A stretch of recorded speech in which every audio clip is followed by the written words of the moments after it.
I only stayed at the motel because the interstate was closing. A wreck had traffic backed up for miles, and by the time I got off the road, it was close to midnight. The motel sat beyond a gas station on the edge of town, 2 stories of stained concrete and buzzing yellow lights. Half the letters on the sign were burned out, so it read Elm Court instead of Elm Court Motel. It looked bad, but not bad enough to keep driving. The woman in the office barely glanced at me when I checked in. She slid a key card across the counter and said, "Second floor, room 27." Then, just before I turned away, she added, "If anyone knocks, call the desk first." I smiled, thinking she meant drunk guests. She didn't smile back. The room was clean in the way cheap motel rooms sometimes are. No visible dirt, but everything felt worn smooth and dead.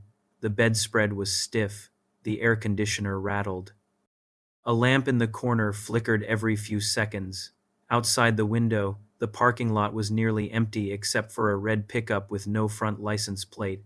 I locked the door, latched the chain, checked the bathroom, and sat on the bed scrolling through my phone until I got sleepy. There was barely any signal around 12:40. I gave up, turned off the lamp, and lay down fully dressed. I must have dozed off for 20 minutes. When I opened my eyes again, someone was knocking, 3 soft taps.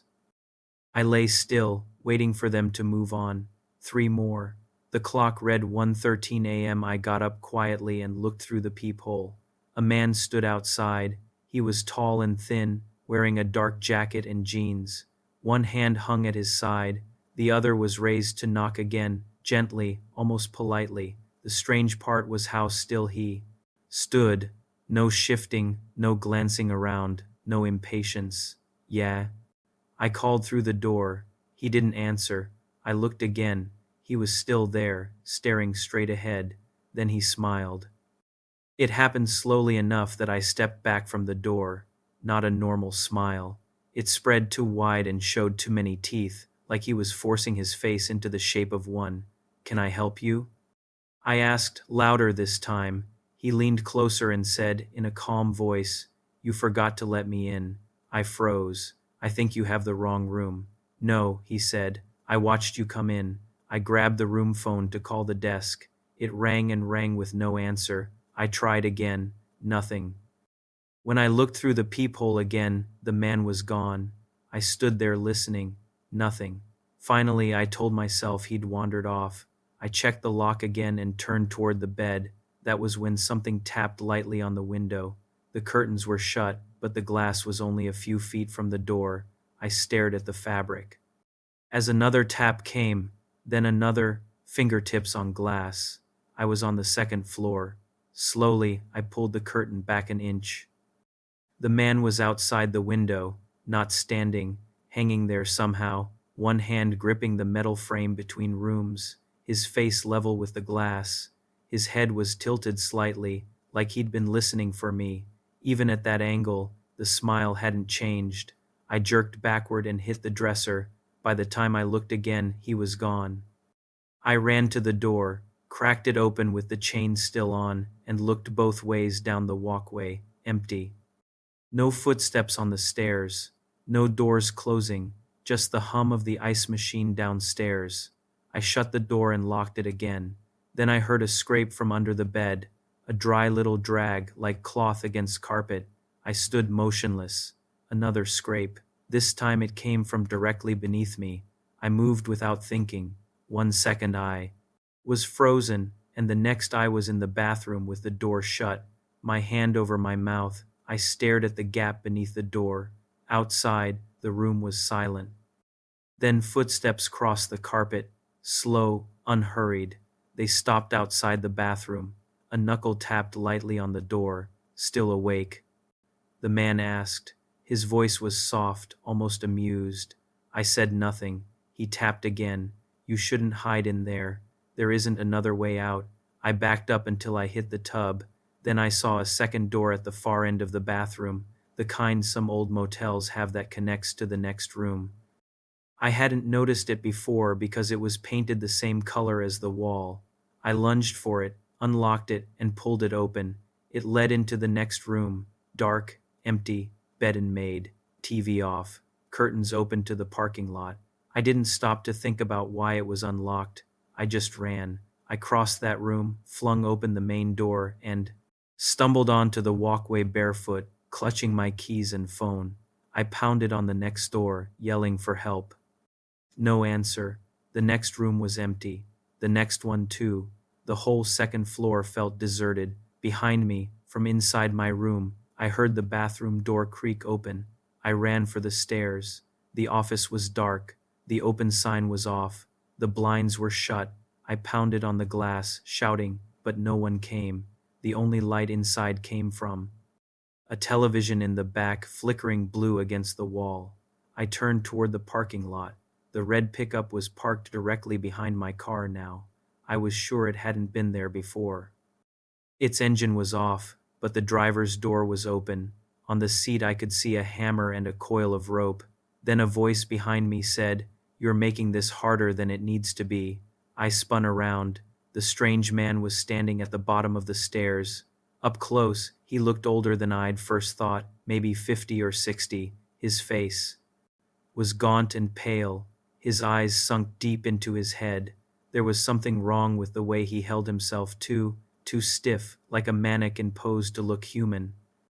"I paid for the room," he said. "You don't get to keep it." I backed away. He took one step forward, then another. I ran for my car. The pickup blocked the driver's door, so I scrambled in through the passenger side, dropped the keys twice, and finally got the engine started. As I reversed, something slammed against the hood. The man. He hit the car flat-palmed, slid off, then stood in the headlights staring at me, not angry, not frantic, just watching, as if he knew exactly how far he could push before I escaped. I threw the car into drive and sped out of the lot. In the rearview mirror, he was still standing there in the white glare of my headlights, one hand raised, not waving, just lifted, like he was about to knock on an invisible door. I drove until sunrise and checked into a chain hotel 2 towns over. I barely slept around noon after. Convincing myself I'd overreacted to some drifter, I called the motel to complain. The number on the keycard was disconnected. I searched the motel online. Nothing. No website.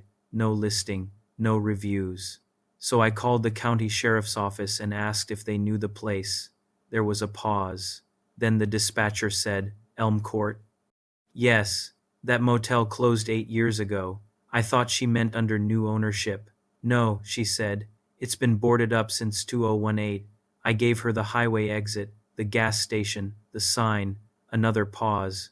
Then she said, "There was an incident there before it shut down." A guest had called 911 from room 27, saying a man was outside trying to get in. Deputies arrived and found the caller dead. The door was still chained from the inside. Staff had reported a former resident who used to knock on guests' doors at night, insisting they were in his room. He was found under the bed in 27.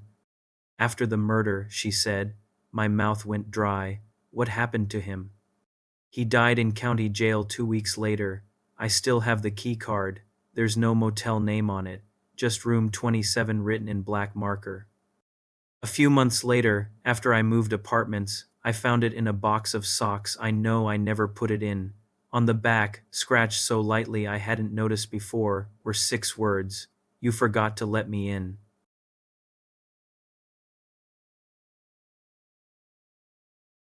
The motel sat alone off a 2-lane highway, the kind of place people only stopped at when they were too tired to make it to the next town. Its neon sign buzzed weakly in the rain, flashing vacancy in broken red letters that stained the parking lot every few seconds. I pulled in a little after midnight. I'd been driving 4 hours through empty back roads and didn't care what it looked like. I just wanted sleep. The office was lit by a single yellow bulb, and behind the counter sat an old woman with stiff gray hair and a face so pale it looked powdered. She didn't smile when I came in. "Need a room," I said. She slid a brass key across the counter. "Room 12. Don't open the bathroom door if you hear it shut," she said. I thought I'd misheard her. "What?" But she had already looked back down at the little television behind the desk, like I wasn't there anymore. Outside, the rain had picked up. Room 12 sat at the far end of the building beside a patch of woods. My headlights swept over the window, and for a second I thought I saw someone standing inside. By the time I stepped out of the car, it was gone. The room smelled old and damp, like mildew and wet carpet. There was a humming air conditioner, a sagging bedspread, and a bathroom with yellow tile stained dark around the grout. Everything looked untouched for years. What bothered me most was the mirror over the sink. Someone had tried to wipe words off it. Under the light, I could still make out faint letters. "Don't let her in." I stood there for a long time staring at it. Then I laughed at myself, probably some prank. I locked the door, shoved a chair under the knob, and got into bed fully dressed. Rain tapped at the window, pipes groaned in the walls. Eventually exhaustion dragged me under. I don't know what time I woke up. The room was dark except for the TV, which had turned on by itself. Static hissed across the screen. Then I heard another sound under it, a soft knocking, 3 knocks, not at the front door, at the bathroom door. I sat up slowly. The bathroom light was on now, glowing beneath the door in a pale strip. I knew I had left that bathroom door open. 3 more knocks. My mouth went dry. Then a woman's voice came from the other side, soft and shaky. "Please," she whispered, "let me out." I froze. It sounded too normal, too human. That was the worst part. I got off the bed before I realized I was moving. My legs felt numb as I crossed the room. "Is someone in there?"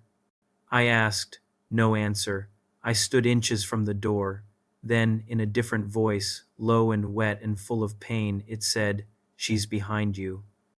I spun around so fast I almost fell. No one. When I turned back, the bathroom light had gone out. The strip beneath the door was black.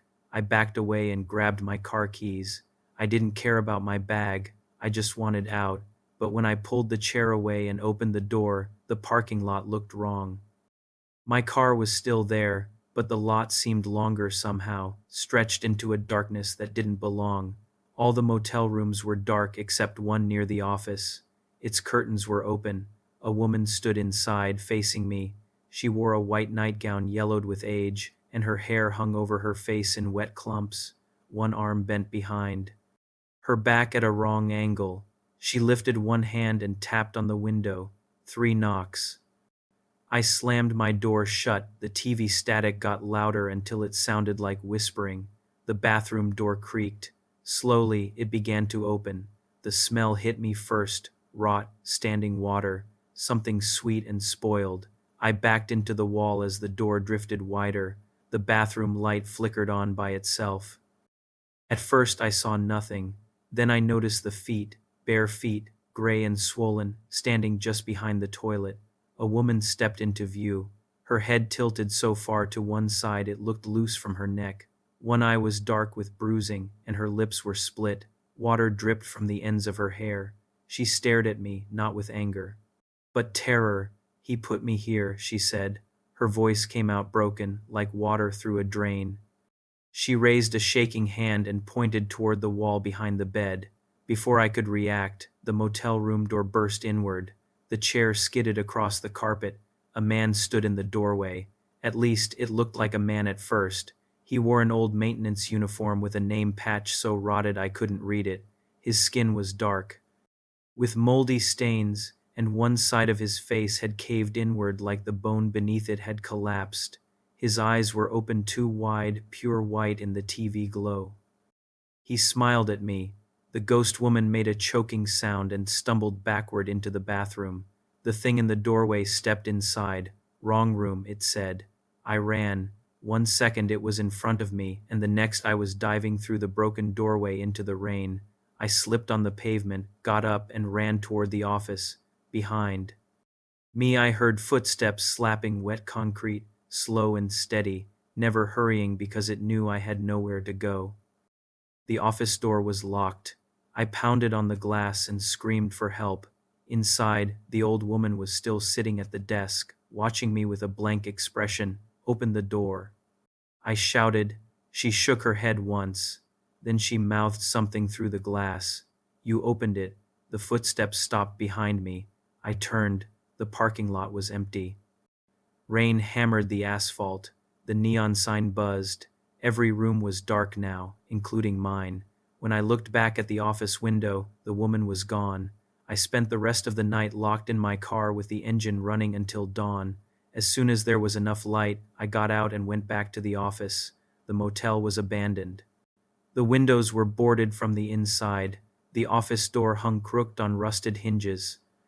Dead leaves had blown across the floor, and the desk was buried in dust. There was no TV, no lamp, no old woman, only a newspaper clipping pinned behind cracked glass on the wall. I wiped the dirt away and read it. It was from 1987. A woman had disappeared while staying at the motel. The suspect was a maintenance worker named Walter Keene. Before police could arrest him, he was found dead in room 12 after hanging himself in the bathroom. The woman's body was never recovered. I don't stay in roadside motels anymore.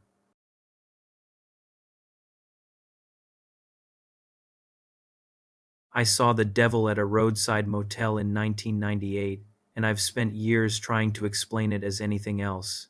I was 32, driving alone through West Texas after a failed job 2 states over. My marriage was falling apart, I was broke, and I'd been awake too long to trust my own thoughts. The road was empty, the sky moonless, and the dark beyond my headlights felt endless. I should have stopped hours earlier. Instead, I kept driving until the gas needle sagged near empty, and my eyes started closing between blinks. That was when I saw the motel sign glowing out on the flat land to my right, vacancy. The red neon buzzed weakly over a one-story motel sitting by itself in the desert. There was a drained pool, a dead palm tree, and 12 rooms facing a cracked parking lot. No town, no diner, no houses, just the motel and miles of black land in every direction. I told myself I'd sleep for hours and leave before sunrise. The office smelled like dust, mildew, and something sharp and dry I recognized a second later as sulfur. Behind the counter stood a tall man in a black suit, too polished for a place like that. His hair was combed back, his face clean shaven, and his eyes were so dark they almost looked hollow. Need a room? He asked, just for the night. He slid a brass key across the counter, room 11. He didn't ask for ID or payment. I picked up the key and tried to joke. You trust people too much. I tried watching TV, but all I got was static and one black and white preacher shouting through distorted sound. I shut it off and lay down fully dressed. Sometime later, I woke to 3 soft knocks at the door, not pounding, just 3 measured taps. I checked the clock, 2:13 a.m., 3 more knocks, instead of opening the door. I moved to the window and pulled the curtain back an inch. A man stood on the walkway with his back to me, tall, thin, black suit. At first I thought it was the owner. Then he slowly turned his head, not his body, just his head, farther than it should have turned. I let the curtain fall and stumbled backward into the dresser. A voice came through the door, deeper now, layered somehow, open. I stayed silent. The doorknob rattled once, then again, then stopped. After a long minute, I looked through the peephole. No one was there, but the room at the far end of the motel stood open now, lit by a deep red glow. Something moved inside, not like a person, more like several shadows crossing over each other. That was when I decided to leave. I grabbed my bag and stepped outside. The whole motel felt different. The office light was off. The parking lot looked wider. The vacancy sign buzzed louder, washing everything in a weak red glow. Then I heard footsteps behind me. The owner stood near room 12. I still don't know if he had walked there or simply appeared, leaving so soon. He asked. I changed my mind. I know. He started toward me. That was when I saw his shadow. It didn't match his body. 2 long points rose from his head like horns, and something narrow dragged behind him. My mouth went dry. He must have seen me looking because his smile widened. You've been asking to see me your whole life, he said softly. I backed toward my car. Stay away from me. He kept walking. Every lie, every cruelty, every small thing you thought didn't matter. His voice stayed calm. You built this road too. The air around him grew hot, like an oven opening. The sulfur smell thickened until it coated my throat. I got inside my car and jammed the key into the ignition. The engine turned once and died. When I looked up, he was standing in front of the headlights. His face had changed. The mouth looked too wide. The skin stretched too tight over the bones. The metal began to smoke. I started praying out loud, the first words that came to me from childhood, half-finished verses, broken prayers, anything. The man laughed. It wasn't loud. It was almost disappointed. He bent toward the windshield. "Do you think," he said, "he doesn't leave people alone with me on purpose?" I don't know whether he meant God or just wanted me to think he did.